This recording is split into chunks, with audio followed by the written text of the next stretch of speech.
All right, let's get right into it. Today, we're taking a hard look at Ondas Holdings, a company that has just been on an absolute tear. And the big question everyone's asking is pretty simple. Is this a golden opportunity, the start of something huge, or is it a ticking time bomb, a growth story that's about to go bust? We're going to break it all down. And when I say an absolute tear, I'm not kidding.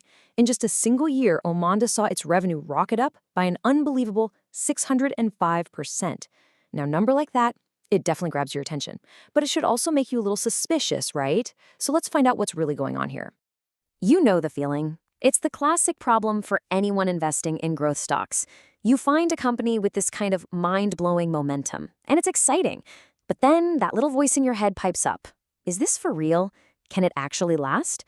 That's exactly the question we're here to answer. So, to get to the truth, we've got a clear game plan. We're going to start by understanding the business itself, what they're building. Then we'll look at the hefty price they're paying for that ambition. After that, we'll decode the financials, figure out a fair price for the company, and finally, see what the chart itself is telling us. First up, what does Ondas actually do? They've completely remade themselves into a serious contender in the autonomous system space. We're talking drones, robots, the whole shebang. But how they're building this empire? Well, that's where things get really interesting.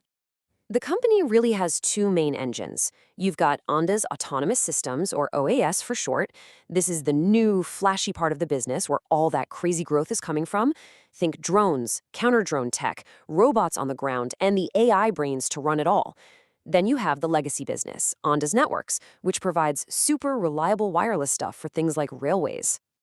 So, about that 605% growth, how'd they do it? It wasn't by just selling more of their own stuff, nope. They're using a buy-to-grow playbook.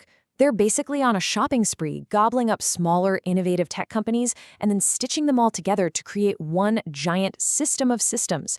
It's a super fast way to scale up, but man, it is risky. And that aggressive growth comes at a cost, a big one. So let's talk about how management is paying for this shopping spree, and more importantly, what it means for you, the shareholder. This is a classic high-risk, high-reward situation. And here it is. This is the price of that ambition. To pay for all those acquisitions, the company had to issue a mountain of new stock. The number of shares out there went from 93 million to a whopping 467 million.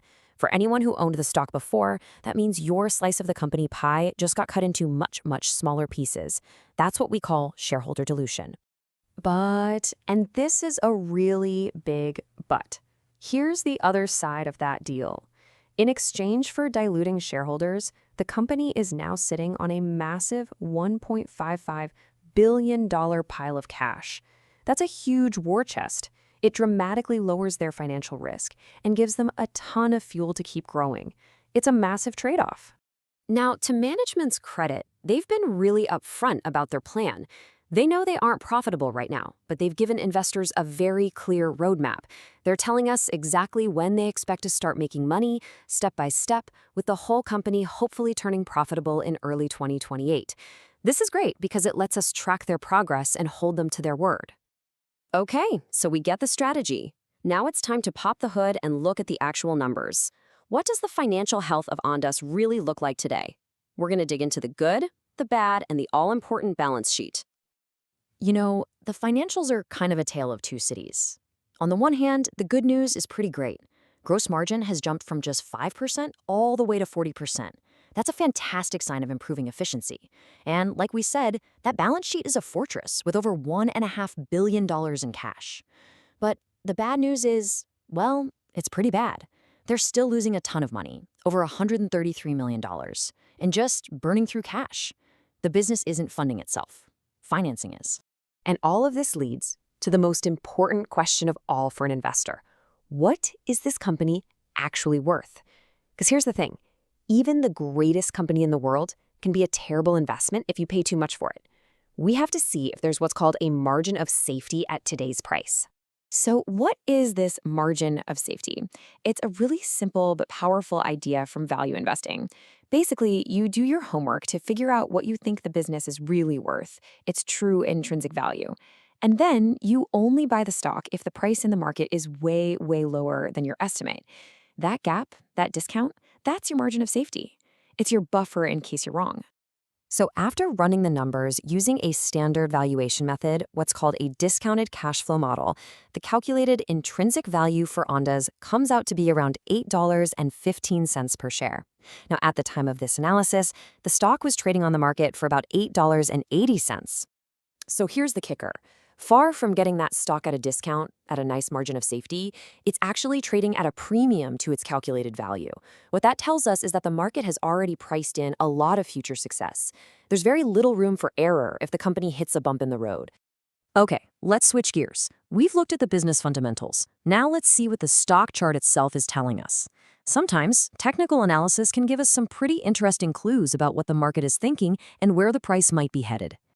This chart uses a technique called Elliott wave theory, which is really a way to map out the waves of investor psychology, the greed and the fear.